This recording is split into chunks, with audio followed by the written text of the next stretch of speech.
what happens when parents try to control their child's lives is they're going to get pushback. They're going to possibly alienate their children, especially if it's an older child, like a teenager.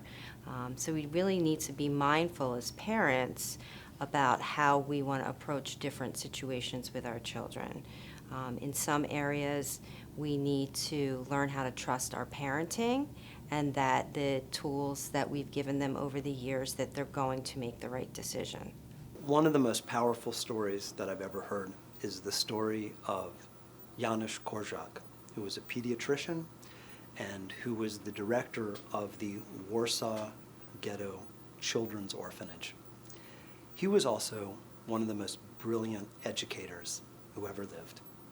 And one of the things that he said was, every parent has got to imagine that their child's challenges are as complex as their challenges. Meaning, there is a mystery involved, that they do not have all the answers, just like you do not have all the answers. They desire someone to be in conversation as they seek the answers. So for a parent, you have to let go of saying, I know what is right for you. And you have to say, let us learn together what is right for you. And when people speak about developing a respectful relationship between parent and child, that's it. Knowing that together you are trying to rise up to the challenges that life presents. I think one of the questions that people ask me more than anything else is, how do I make it so that when my child's in their 20s, 30s, 40s, 60s, we're still going to be close? Here's the answer. Be the person that your child knows loves them unconditionally. Be the person that your child knows that when life gets chaotic, there is someone who knows me, who stands by me, who knows who I really am, even if in the moment I'm not showing it. Be that person and they will return to you.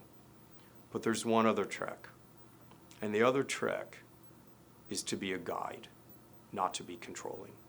When we hover, helicopter, snowplow, but control, our children leave our house and don't want to turn back, because no human being wants to be controlled. But you know what all human beings want? To be loved and to be guided. So when instead, as your child is approaching a new phase in his or her life, you serve as a guide, as a sounding board that they can bounce ideas off of, they're always going to want that. When you choose to be a guide to your child, if you visualize it, you're walking next to them, you're going through the journey along with them. Rather than if you are trying to control what they're doing, you're sort of standing in the way. So if you want to visualize yourself as a guide, you're still setting boundaries, which is very important, but you are walking the walk with them.